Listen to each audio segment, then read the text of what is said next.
I was reorganizing the kitchen pantry when I heard my husband's voice drifting up from the garage.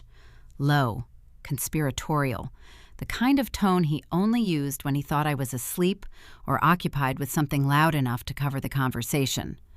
The blender was running. I'd turned it on to make a smoothie I suddenly didn't want anymore, and I stood very still beside the counter with the door cracked open, my hand resting on the cold granite, listening. "Mom, I got it all done with the notary," Marcus said.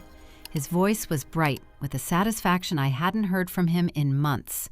Not when we'd closed on the condo together 3 years ago, not when I'd gotten my promotion, not even on our wedding day had he sounded quite so pleased with himself.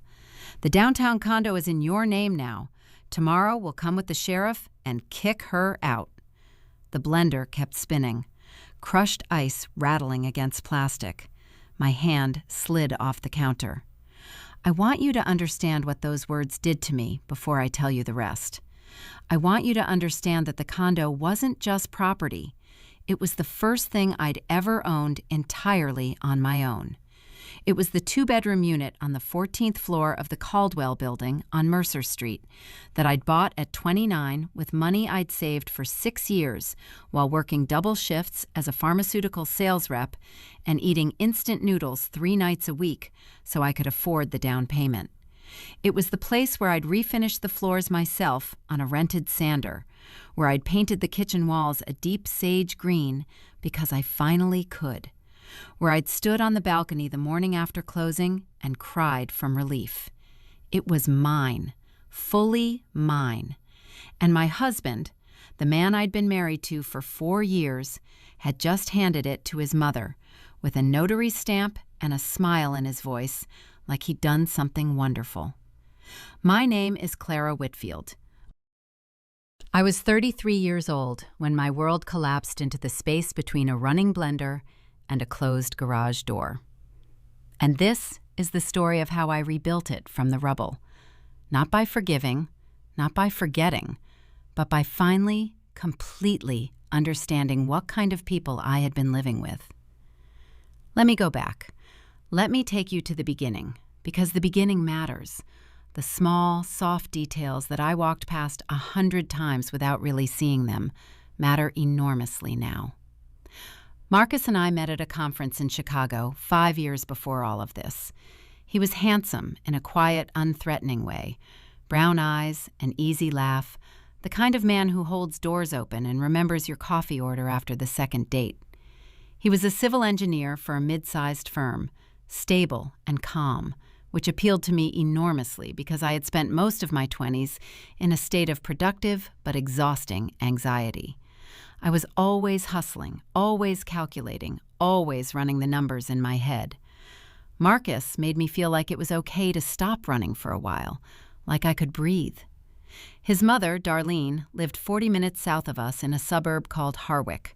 I met her at a dinner Marcus arranged 3 months into our relationship, and I remember thinking she was exactly what she appeared to be, a small, neat woman in her early 60s, silver hair pinned back, a string of pearls she touched constantly, as if reassuring herself they were still there.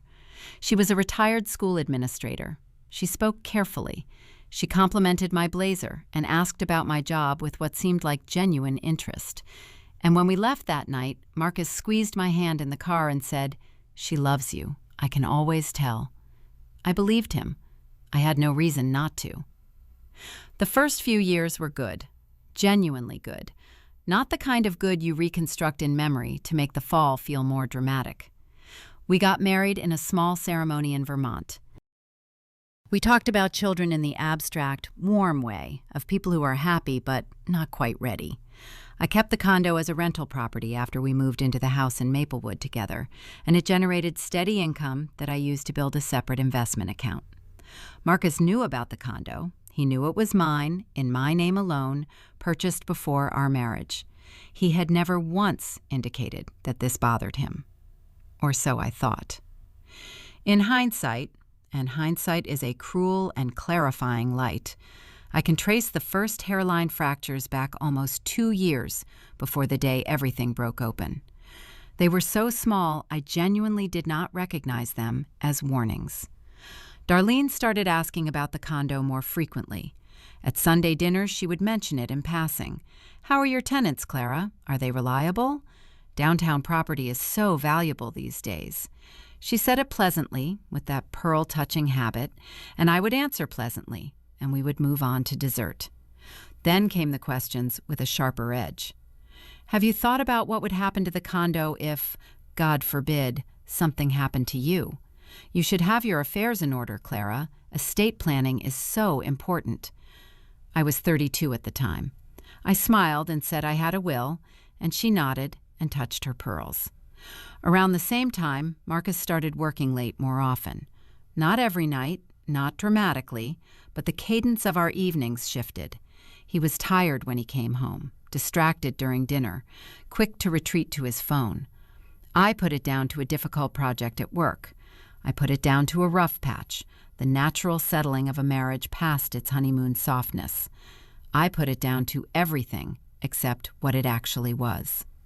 The rental tenants in the condo, a young couple named the Okafor Petersons, had given notice that they'd be vacating in the spring. I told Marcus over dinner one night in March that I was thinking of moving back into the condo myself, at least temporarily, to renovate the second bedroom and update the kitchen before finding new tenants. He went very quiet. He set down his fork. "Why would you do that?" he said. "Because the kitchen needs updating, and it's easier when it's empty," I said. "And honestly, I've been thinking I'd like to spend some time there. I miss it." He said nothing for a long moment. Then he picked up his fork again and said, "You always loved that place more than this house." It wasn't accusatory exactly. It was something else, flat and careful, like a sentence that was the visible tip of a much longer thought. I remember feeling a flicker of unease that I talked myself out of before the dishes were done. That was the last week of March. By the first week of May, the Okafor Petersons were gone, the condo was empty and freshly cleaned, and I had booked a contractor to start on the kitchen cabinets the following Monday. I had keys, I had plans. I had a folder on my laptop with tile samples and paint swatches. I had absolutely no idea that Marcus had spent the previous 6 weeks meeting with a notary. I need to describe the house in Maplewood so you understand the geography of that evening, because geography matters when you're trying to reconstruct a betrayal. It was a 2-story Craftsman, pale gray with white trim, set back from a quiet street lined with oaks. The kitchen was at the back of the ground floor, separated from the attached garage by a single door that never quite hung straight. It sat open about 2 inches unless you actively pushed it shut, and the acoustics of the house were such that voices from the garage carried clearly into the kitchen if you were standing near the back counter. Which I was. Which is why I heard everything. Marcus wrapped up his call with Darlene in about 3 minutes. I heard him say, "Tomorrow at 10 she'll be at the contractor's," meaning me, meaning he knew my schedule. And then the garage door opened, and I heard him come in whistling. Actually whistling, the way you do when you've concluded a satisfying piece of business. I had turned the blender off by then. I was standing at the sink with a glass of water I didn't remember pouring, staring out the window at the oak tree in the backyard, trying to understand what my body already knew. He walked into the kitchen and stopped. "Hey," he said. "How long have you been standing there?" I turned around. I looked at my husband, his neat brown hair, his easy face, the slight flush in his cheeks from whatever satisfaction still lingered. I looked at him, and I made a decision so fast it surprised even me. I was not going to let him know I'd heard. Not yet. Not until I understood exactly what he had done and exactly how far it went. "Just getting some water," I said. "Who were you talking to?" "Client," he said, and opened the refrigerator. It was such a clean, practiced lie. No hesitation, no micro-expression, just client. As if he'd been preparing the answer, or as if he'd told so many small lies by that point that this one required no effort at all. I stood there and watched him pull out a container of leftover pasta, and I nodded and said, "Oh, how's that going?" And he said, "Fine, same as always," and put the pasta in the microwave, and we ate dinner together in the kitchen, like any ordinary Tuesday evening. I didn't sleep that night. I lay in the dark beside Marcus, and I listened to him breathe, and I replayed those words so many times they stopped sounding like words and started sounding like the mechanism of something, a lock clicking open, a gear turning, a trap releasing. The downtown condo is in your name now. Tomorrow we'll come with the sheriff and kick her out. He meant me. Her was me, his wife, the woman sleeping 8 inches away from him in the dark. I got up at 4 in the morning and went downstairs and sat at the kitchen table with my laptop and a legal pad, and I started writing down everything I could remember. Every odd question Darlene had asked about the condo, every late night Marcus had worked, every dinner conversation that had snagged on something and then slipped past. I wrote for 2 hours, and when I was done, I had 4 pages of notes, and my coffee had gone cold, and the sun was starting to come up pale and silver through the kitchen window. And I knew, with absolute certainty, that I was not going to the contractors at 10 o'clock the next morning. I was going to the condo. I arrived at the Caldwell building at 9:15. The morning doorman, a retired firefighter named Gerald, who'd worked the lobby for 11 years and knew every owner by name, buzzed me up without a word and gave me the small, familiar nod that always made me feel like the building recognized me as belonging to it. The elevator smelled like floor polish and something faintly floral. One of the other residents always left dried lavender bundles near the mail alcove on the 14th floor. I noticed these things the way you notice the texture of your own home, automatically, without effort, the way your hands find a light switch in the dark. The condo was empty now that the Okafor Petersons had moved out. My footsteps echoed differently than they used to, harder, cleaner, the sound bouncing off bare walls where their bookshelves and framed prints had muffled things for 2 years. The sage green kitchen was still exactly as I'd painted it. The balcony door still had the slight resistance on the left side that you had to know about to open smoothly.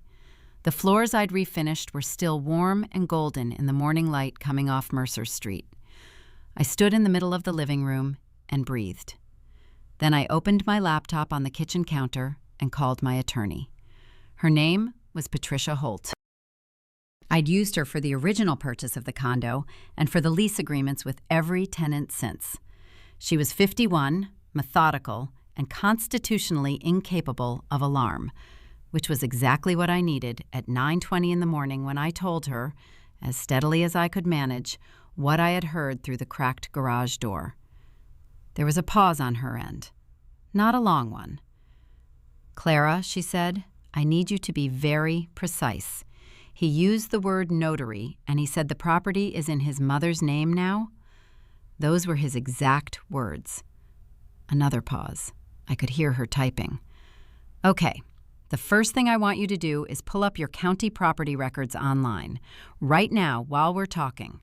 Search the Caldwell building address and tell me what the ownership record shows." My hands were steadier than I expected. I opened the county assessor's portal. I'd bookmarked it years ago for tax purposes, typed in the address, and waited for the page to load. The building's entry populated in a table. Unit 1402, owner of record, Clara Ann Whitfield. I exhaled. It still shows my name. "Good," Patricia said, and she sounded fractionally less controlled than usual, which told me she'd been holding her breath too. "That means whatever he signed hasn't been recorded yet. A deed transfer isn't effective until it's recorded with the county. If they're planning to come tomorrow with the sheriff, they're operating on the assumption that the recording went through, or they're bluffing about how far along this is. Either way, you have a window." "How wide a window?" "Narrow," she said. "Recording can happen same day if they filed yesterday afternoon. It depends on when the notary submitted. I'm going to call the county recorder's office the moment they open at 9:30 and find out exactly what's been filed. Don't leave the condo. Don't let anyone in. Change the door code if you have a smart lock." I did have a smart lock. I changed the code while she was still on the line. "Patricia," I said, once I'd confirmed the new code, "what does a transfer like this actually require? He's not on the title. How could he have transferred it at all?" The silence that followed was 3 seconds long, and in those 3 seconds, I understood that her answer was going to be the thing that cracked the floor open beneath me. "It would require a power of attorney," she said carefully, "a document granting someone else the legal authority to act on your behalf in real estate transactions." "Clara, did you ever sign anything like that? Any document Marcus may have asked you to sign, even something that seemed routine? A refinancing application, an insurance form, anything with a notary stamp?" I sat down on the floor of my empty living room. The hardwood was cool through my jeans. Outside, Mercer Street was filling up with the ordinary sounds of a Wednesday morning: a delivery truck, someone's music from a passing car, pigeons on the balcony railing shifting and cooing to each other. 18 months ago, I said slowly, he asked me to sign something for his firm's insurance policy. He said it was a beneficiary update and his HR department needed it notarized. He drove me to the UPS store. The notary was a woman named, I don't remember her name. It took maybe 10 minutes. I signed 2 pages. Patricia's typing stopped. "Clara," she said, "I need you to tell me everything you remember about those pages." What I remembered was infuriatingly incomplete. I remembered that the documents were printed on plain white paper, not letterhead. I remembered that Marcus had been in a hurry. He'd said he needed to get back to the office for a 2 o'clock call, and I'd been distracted because I was preparing for a client presentation that afternoon, and my phone had kept buzzing in my pocket. I remembered that the notary, a young woman with very neat braids, had asked me to confirm my name and address, had watched me sign, and had pressed her stamp without comment. I remembered thinking the language on the page was dense and legal, and trusting, without really reading it, that Marcus had described it accurately. I had not read it. I had signed 2 pages of a document I had not read. The realization settled over me like cold water, slow, complete, chilling every part of me it touched. I had been distracted by design. The hurry had been manufactured. The presentation that afternoon had been real, and Marcus had known my schedule, and he had timed it perfectly. I didn't read them, I told Patricia. I signed without reading. "Okay." Her voice was measured, the way doctors sound when they're controlling their reaction to test results. "That's actually helpful in one sense. If the power of attorney was obtained through misrepresentation, that's grounds for challenging its validity. But I need to see the document before I can tell you how strong that argument is. I need you to think, is there any chance Marcus kept a copy somewhere in the house? A home office, a filing cabinet, anything like that? Marcus had a desk in the 2nd bedroom of the Maplewood house. He kept paper files in a 2-drawer cabinet beside it, the kind with a small lock that he kept closed but never, in 4 years of marriage, had actually locked in my presence. I had never opened those drawers because I had never had reason to. We trusted each other, or I trusted him, which I now understood to be 2 very different things masquerading as one. "He has a filing cabinet at home," I said. "Go look," Patricia said. "I'll hold." I drove back to Maplewood in 22 minutes. Marcus was at work. His car was gone. The house was quiet in the particular way houses are when no one is home. A held-breath quality, everything slightly more still than it should be. I went straight upstairs to the 2nd bedroom, sat down at his desk, and opened the filing cabinet. It was not locked. The files were organized and labeled folders: insurance, taxes, car maintenance, mortgage documents for the Maplewood house. I went through them methodically, one by one, keeping my breathing even and deliberate, telling myself to look carefully and not rush. Near the back of the 2nd drawer, behind a folder labeled MISC work, there was a manila envelope with no label at all. Inside the envelope were 3 documents. The first was a power of attorney. It bore my signature and a notary stamp dated 18 months ago. It was not an insurance beneficiary update.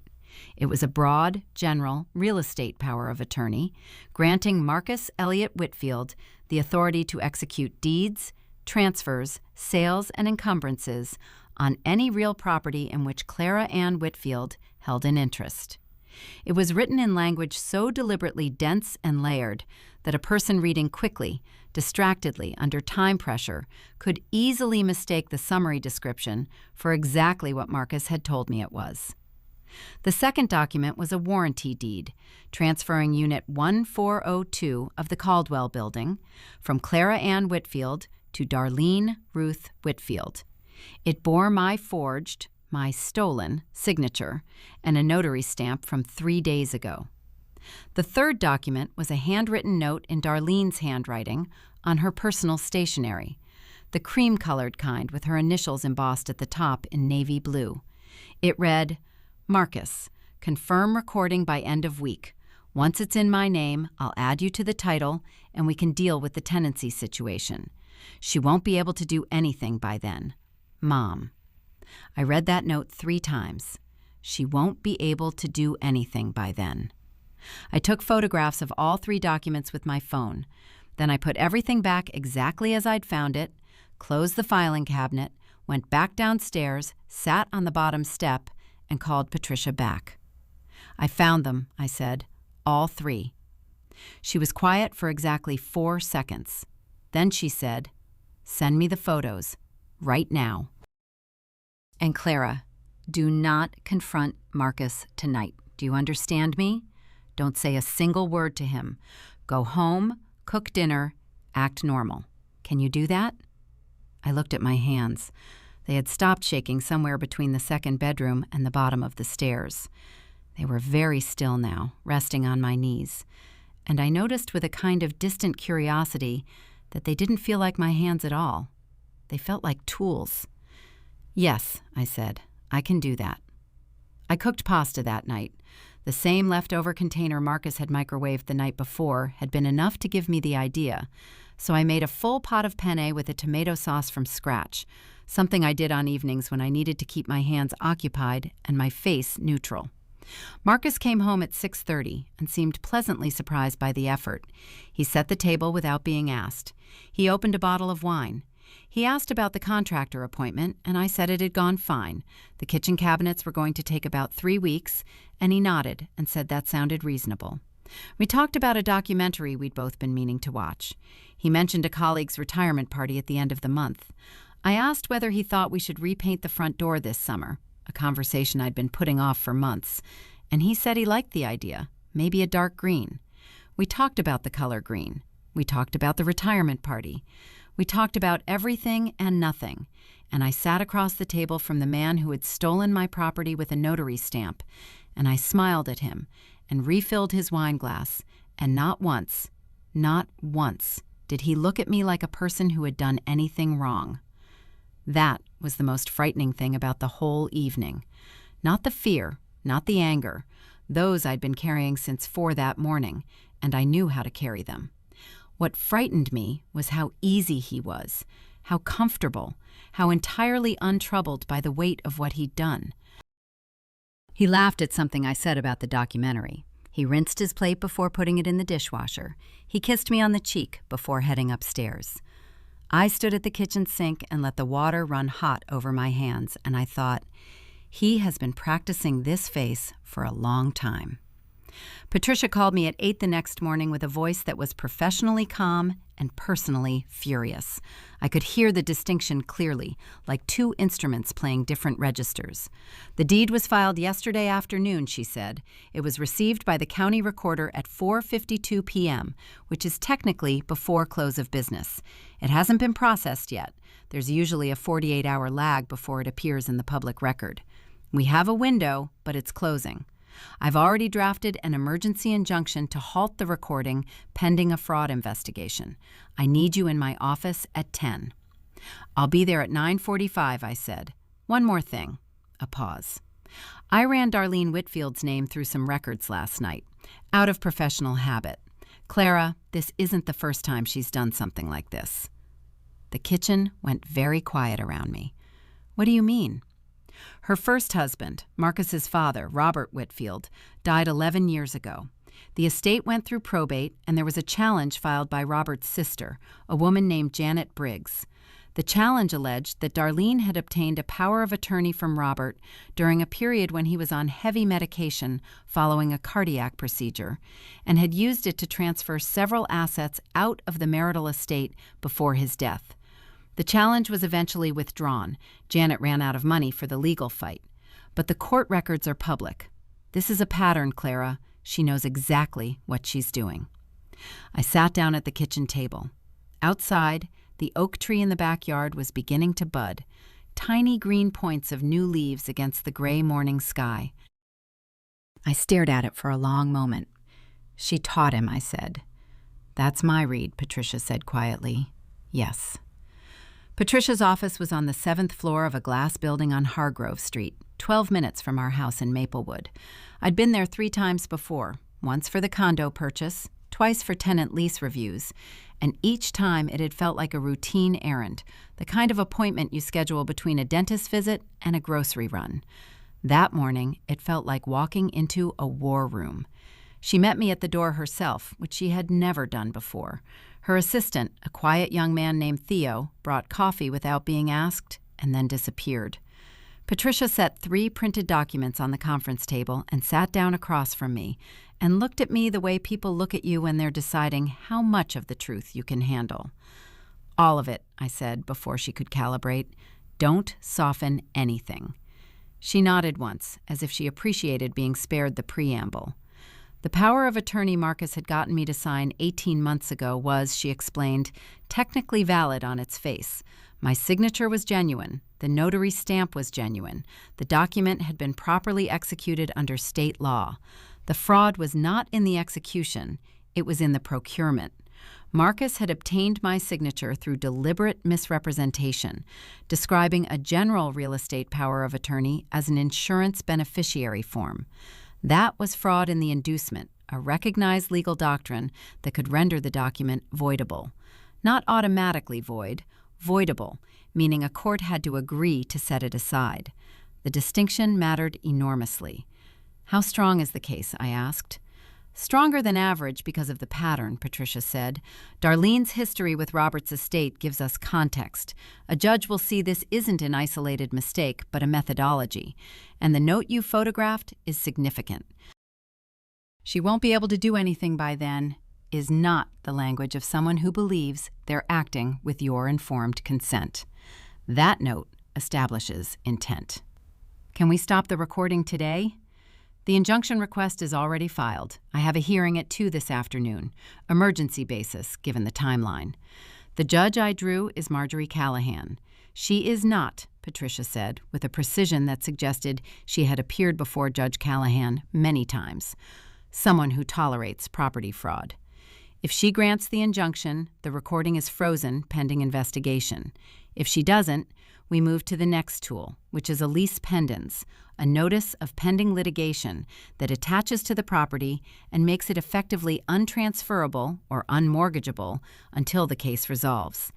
Either way, Darlene is not walking into that condo with the sheriff tomorrow.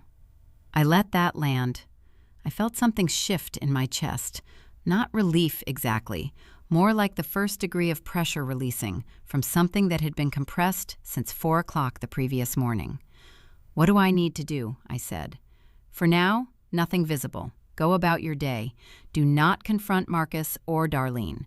Do not access or change anything in the condo that could be characterized as interfering with the property before the injunction is in place.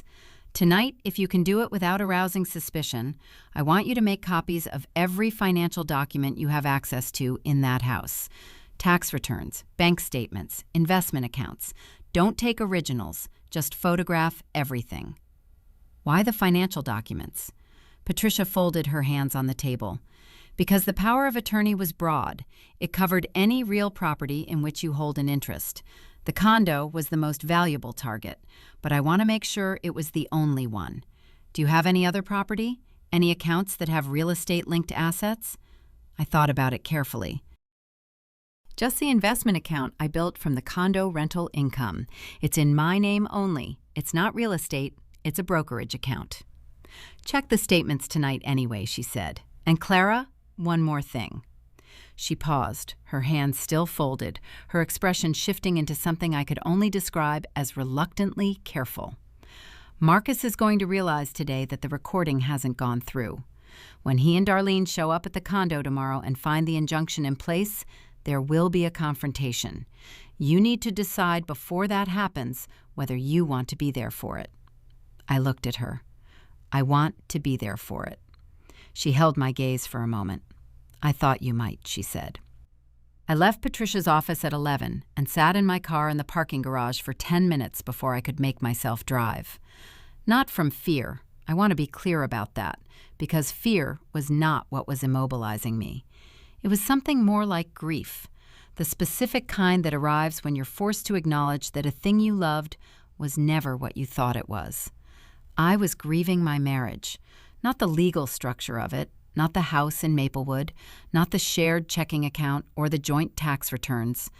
I was grieving the version of Marcus I had believed in, the man who held doors open and remembered coffee orders, the man who had squeezed my hand in the car after that first dinner with Darlene and said, "She loves you. I can always tell." He had been building toward this from the beginning, or near enough to the beginning that the difference no longer mattered. The easy laugh, the calm steadiness that I'd mistaken for safety, all of it had been a surface.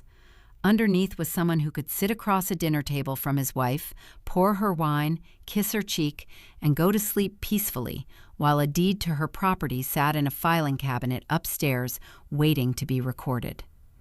I thought about Darlene's note. She won't be able to do anything by then. The casual confidence of it, the certainty. She had done this before, with Robert's estate, and she had won that time because Janet Briggs had run out of money for the fight.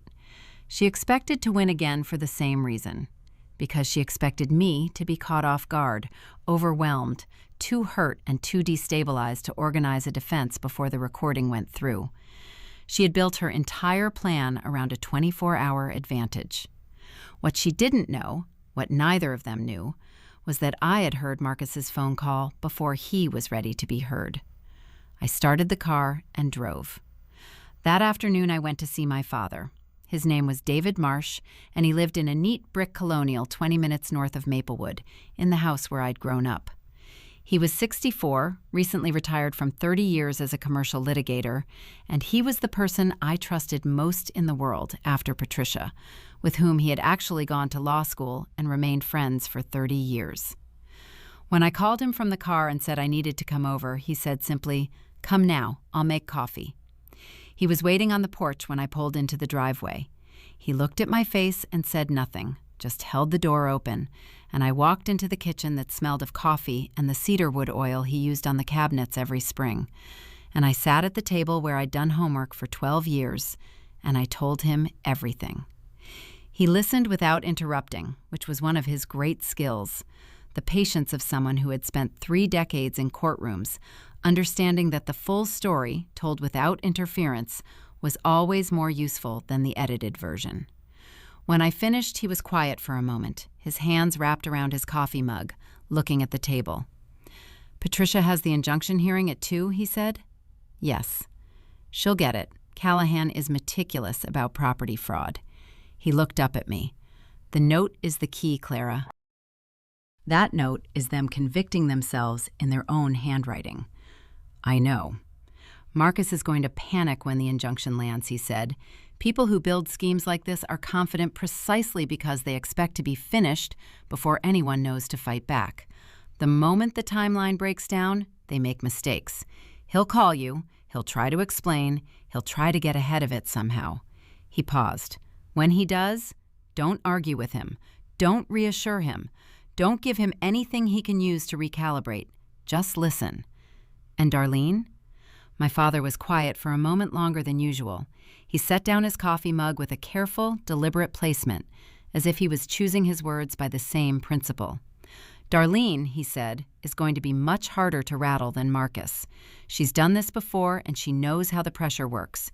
She'll come at you with family language, loyalty, sacrifice, what she's given, what you owe. She'll position the whole thing as a misunderstanding, or as something Marcus did without her full knowledge, or as a reasonable financial arrangement that you're being irrational about. He looked at me. Don't engage with any of that framing. The moment you start defending yourself against her version of events, you've accepted that her version is worth defending against. It isn't. I nodded slowly. Patricia said not to confront either of them before tomorrow. Patricia is right. He reached across the table and put his hand over mine for a moment. The same gesture he'd used my entire life when things were hard and words weren't sufficient. But tomorrow, Clara, tomorrow you let them walk into it. I went home.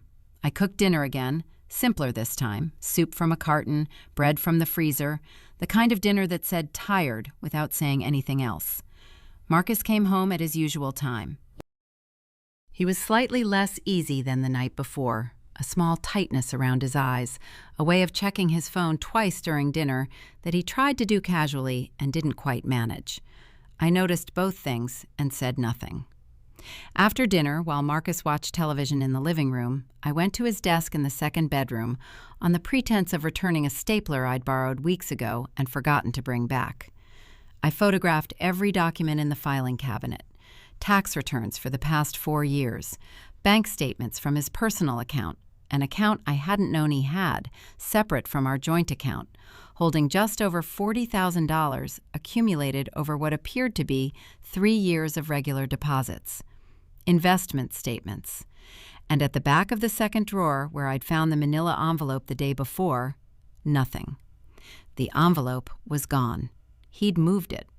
Sometime between my morning visit and his return from work, he'd come home, checked the cabinet, and removed the documents, which meant he suspected something. Or he was simply being careful, closing down the evidence trail as the deadline approached. I photographed the empty space where the envelope had been. Then I went back downstairs. At 10:30, my phone buzzed with a text from Patricia. Injunction granted. Recording frozen as of 4:47 p.m. They'll find out tomorrow morning when they try to confirm. Get some sleep. I read the message twice. Then I turned my phone face down on the nightstand and lay in the dark beside Marcus and listened to him breathing and thought about what my father had said. Let them walk into it. I slept for 5 hours. It was the best sleep I'd had in 2 days. The next morning I was at the Caldwell building by 8:45. Gerald was at the lobby desk. I told him I was expecting visitors at 10 o'clock. 2 people, a woman named Darlene Whitfield and a man named Marcus Whitfield, and that they were not to be given access to the 14th floor without my explicit authorization. Gerald, who had been a firefighter for 22 years before becoming a doorman and had a face that expressed exactly as much as he intended it to, nodded and said, "Understood, Ms. Whitfield." Patricia arrived at 9:15. My father arrived at 9:20. We stood in my empty living room with coffee from the place on the corner, and Patricia walked us through exactly what was going to happen when Marcus and Darlene arrived with a sheriff and discovered that the recording had been frozen. The deed transfer was on hold. The power of attorney was under challenge. The property remained in my name. Any attempt to force entry would constitute trespass. The sheriff, if they had indeed arranged one, would have no legal basis to act on a deed that hadn't cleared. They might try to bluff, Patricia said, Darlene in particular. She may claim the injunction is invalid, that we've made a procedural error, that the transfer is complete regardless. Don't argue the law with her. That's my job. Just stay calm. My father was looking out the balcony window at Mercer Street. He turned around. "They're here," he said. I hadn't expected to feel it so physically. I'd spent 2 days preparing, reasoning, strategizing. I thought I'd metabolize the emotion into something clean and functional.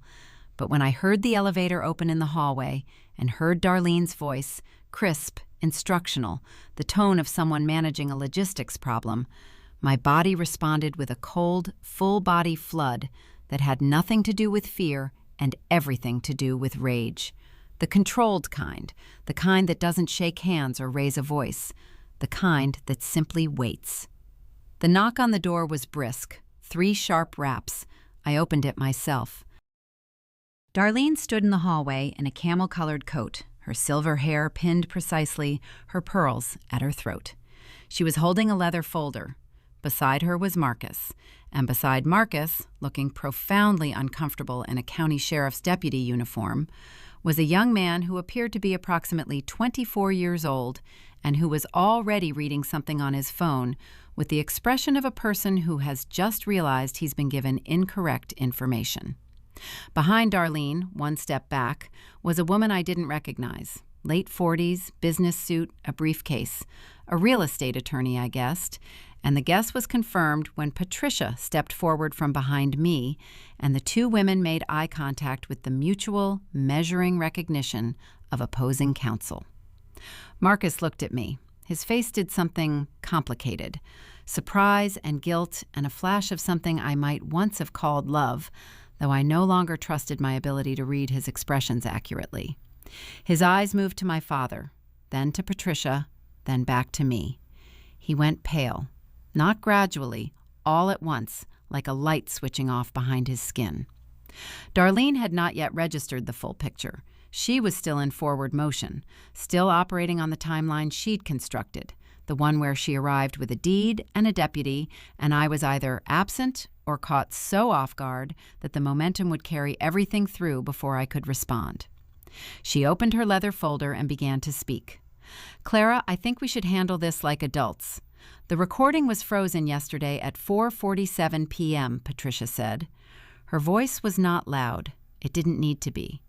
The deed transfer is on hold, pending a fraud investigation into the power of attorney used to execute it. Unit 1402 remains in Clara Whitfield's name. Deputy," she turned to the young man with the phone, "you'll want to verify the injunction number before taking any further action." "I have a copy." The deputy looked relieved in the way of someone being offered an exit from a situation they never should have been put in. He took Patricia's copy of the injunction, looked at it, and took a small step backward that was not technically a retreat, but functionally was one. Darlene's jaw tightened. The pearls didn't move. Marcus sat down on the floor. Not dramatically, not a collapse, not a faint. He simply folded, slowly and completely, onto the hallway floor outside my condo door, his back against the wall, his knees up, his hands pressed against the sides of his head. Like a man trying to hold his skull together from the outside. Like a man who had just understood, in one rapid and total comprehension, exactly what kind of document he had signed over to his mother. Because that was the thing I hadn't yet had the chance to tell him, the thing he was only now working out as he sat on the floor of the 14th floor hallway with his head in his hands. The power of attorney he'd tricked me into signing had been broad. It covered any real property in which Clara Ann Whitfield held an interest, including the house in Maplewood, which was jointly titled in both our names, which meant that when Marcus had handed that power of attorney to a notary and used it to transfer the downtown condo, he had, without realizing it, granted his mother the legal authority to transfer the Maplewood house as well, the house he lived in, the house that was half his, the house where his desk sat in the second bedroom and his clothes hung in the closet and his car sat in the garage. He had signed his own home into his mother's power. And Darlene, looking at her son on the floor, looked at him with an expression that was not concern, not love, not even pity. She looked at him the way you look at a tool that has served its purpose. Darlene recovered in seconds. She snapped her leather folder shut, turned to her attorney with a look that said, "Regroup," and drew herself up with the particular composure of someone who has been in difficult rooms before and knows how to hold her ground in them. Whatever she'd expected to find on the 14th floor of the Caldwell building, it wasn't Patricia, my father, an injunction number already printed and dated, and a sheriff's deputy who was very clearly reading something on his phone with the expression of a man who wished he'd called in sick. "This is a procedural delay," Darlene said, addressing Patricia as though I wasn't standing 3 feet away in the doorway of my own home. "The transfer was properly executed. We'll challenge the injunction and have it lifted within the week." "You're welcome to try," Patricia said. She reached into her folder and produced a single printed page. an enlarged, cleanly formatted photograph of a handwritten note on cream stationery with a navy monogram at the top. She held it out so that everyone in the hallway could see it clearly. Marcus, confirm recording by end of week. Once it's in my name, I'll add you to the title and we can deal with the tenancy situation. She won't be able to do anything by then. Mom. Darlene looked at it. Her fingers moved to her pearls. "Where did you get that?" she said. Not a question, a threat in a question's clothing. "Your son's filing cabinet," Patricia said evenly, along with 3 years of statements from a bank account his wife wasn't aware of, and the probate records from Robert Whitfield's estate, specifically the challenge filed by Janet Briggs in 2015. She paused just long enough for that to settle. Judge Callahan found the pattern instructive. For the first time since she'd stepped off the elevator, Darlene said nothing. On the floor, because he was still on the floor, his back against the hallway wall, his hands pressed against the sides of his head, Marcus made a sound that wasn't quite words. He looked up at his mother with an expression I had never seen on his face in 4 years of marriage. It was the expression of someone who has just understood, completely and irreversibly, that they were never a partner in the plan. They were the plan's most exposed component, placed at the front, where all the legal risk accumulated, given just enough information to execute their role, and not enough to understand what they were really signing. "You told me it was just the condo," he said. His voice was very quiet. "You said the Maplewood house wasn't covered by the document." Darlene looked down at her son on the floor. Her fingers moved along the pearl strand, that automatic, self-soothing rhythm I had watched across 100 Sunday dinners and never correctly identified for what it was. "Marcus, get up." "You told me it was just the condo." "I said get up." He didn't. He stared at her, and I watched the last version of his mother, the one he'd spent his whole life choosing to believe in, dissolve in real time. She had used the power of attorney he'd tricked me into signing to give herself authority over any real property in which I held an interest. He'd understood that to mean the downtown condo. What he hadn't fully processed, what was clearly hitting him now on the hallway floor with the injunction document in the deputy's hand, was that the Maplewood house was jointly titled, half mine, which meant Darlene now held the legal authority to act on that property too. The house where Marcus's clothes hung in the closet, where his desk sat in the second bedroom, where he had lived for 4 years under the comfortable assumption that some things, at least, were safely his. He had signed his own home into his mother's power, and Darlene, looking down at him, did not look concerned. She looked at him the way you look at a tool that has completed its function, with a faint, detached impatience, as though his distress was a minor inconvenience in an otherwise well-managed situation. That was the moment I stopped feeling anything complicated about Marcus. Not anger, not grief, not the residual tenderness that had been quietly dissolving for 2 days. Just a clean, final clarity. He had made his choices. His mother had made hers. The fact that she'd ultimately positioned him to absorb the consequences more than she would was not my problem to feel sorry about. "She set you up too," I said to him, quietly, without satisfaction. "Your name is on every document. The fraud and the inducement, that's your act, legally. She stayed 1 step back the entire time." Marcus looked at me. His face was stripped of everything familiar, the easy manner, the comfortable handsomeness, all of it gone, leaving something raw and unrecognizable underneath. "Clara, have your attorney call Patricia," I said. "That's how we talk from here." The deputy left first, satisfied that he had no legal basis for any action and visibly relieved to have an excuse to go. Darlene's attorney followed, and I noticed she did not look at her client warmly on her way out. Darlene stood in the hallway a moment longer, composed, recalculating, her folder under her arm, and then she looked at me directly for the first time since she'd arrived. "You'll regret making an enemy of me," she said. My father, who had not spoken once during the entire confrontation, spoke now. "Darlene," he said pleasantly, My daughter has a notarized note in your handwriting, a probate record from 2015, and a very patient judge. I'd spend the drive home thinking carefully about your next move." Darlene left. Her heels on the hallway floor made a precise, retreating sound, the sound of someone walking away from a battle they'd spent months engineering and lost in under 20 minutes. I closed the door. I stood with my back against it and looked at my father and Patricia in the morning light filling my empty living room, and something in my chest released so completely that I sat down on the floor. Not from weakness, but from the sheer physical relief of 2 days of pressure finally lifting all at once. My father sat down beside me without a word. Patricia remained standing, because she was Patricia, but she allowed herself a small, real smile that I had never seen from her in any of our previous professional interactions. "What now?" I said. "Now we file the fraud complaint, invalidate the power of attorney, and pursue damages," she said. "The separate bank account will be very useful in the divorce." The word landed cleanly, final, accurate. I had known it was coming since the night I'd stood at the kitchen sink with the water running, but hearing it said aloud by someone else made it real in a different way. Not devastating, just true. "Yes," I said. "Okay."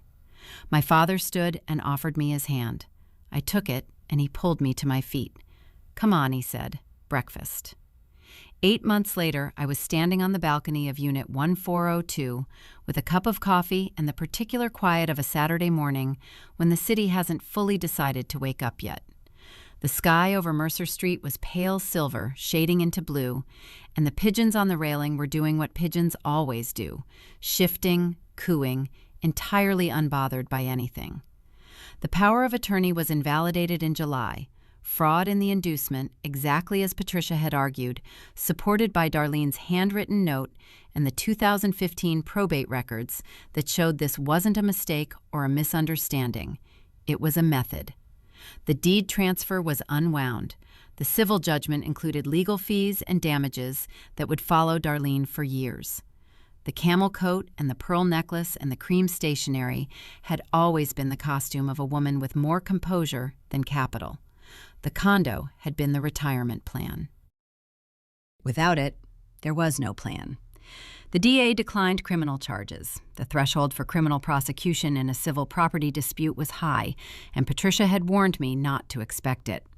I had made my peace with that. The civil judgment was real, the fraud finding was on the public record, and Janet Briggs, Robert Whitfield's sister, the woman who had run out of money for the fight 11 years ago, had written to me through Patricia in August.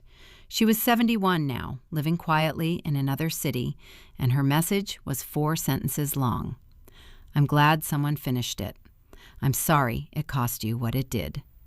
Robert would have been glad too. Thank you."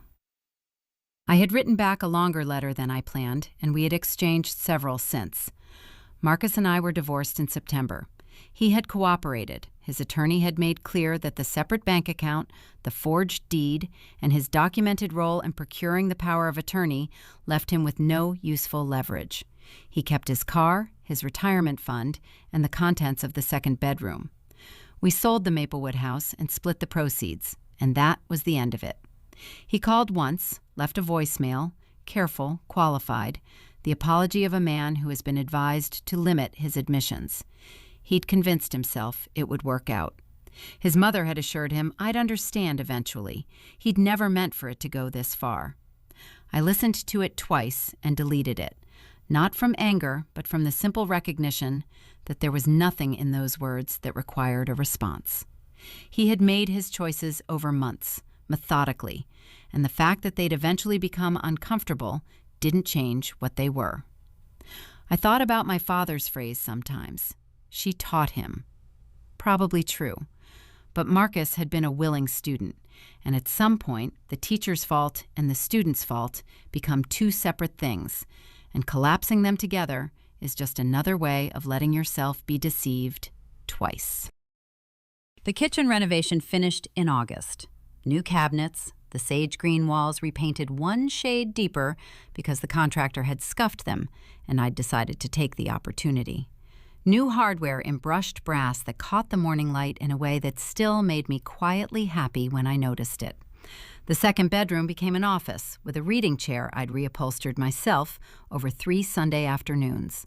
The balcony had 2 new chairs and a small iron table with a slightly uneven left leg that I kept meaning to fix and never did because the wobble had become familiar, almost fond. Gerald was still at the lobby desk. He'd started leaving a small coffee on the counter for me on Saturday mornings. No discussion, no acknowledgement, just there when I came down for the mail. We talked about the building, the weather, the construction on Mercer Street that had been ongoing for 4 months and showed no signs of resolving. Normal things. Quietly good things. My father came for dinner most Sundays. He brought wine he'd been saving for some occasion, and we cooked together in the sage green kitchen and talked about his retirement, my work, the books we were both reading, the HOA dispute over the lobby renovation budget that had become unexpectedly dramatic for a building of 40 units. Ordinary, warm, unambiguous evenings that I did not take for granted.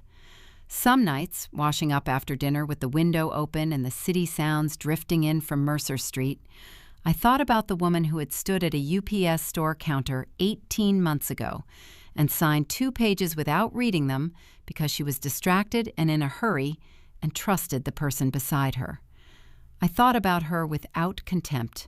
She had made a reasonable mistake in an unreasonable situation, which is entirely different from being foolish. But I was no longer her, not through a single decision, not through resolution alone, but through the slow accumulation of smaller choices, beginning with the one I'd made while standing at the kitchen sink with hot water running over my hands at 11 o'clock on a Tuesday night. I am not going to let this happen. That was all. No speech, no transformation, no lightning bolt. Just one quiet sentence in an empty kitchen. And then everything that followed from it. The coffee on the balcony had gone cool by the time I finished it. Below, Mercer Street was properly awake now. A woman walking a dog, a man unlocking the corner cafe, 2 kids on bikes weaving between the construction barriers with the fearless expertise of children who have memorized every obstacle on their route. The city doing what cities always do, continuing, regardless, with or without your particular drama. Indifferent and alive and entirely beautiful in the early morning light. I set the cup on the wobbly iron table. Then I went inside to start the day. Mine. Fully, completely mine.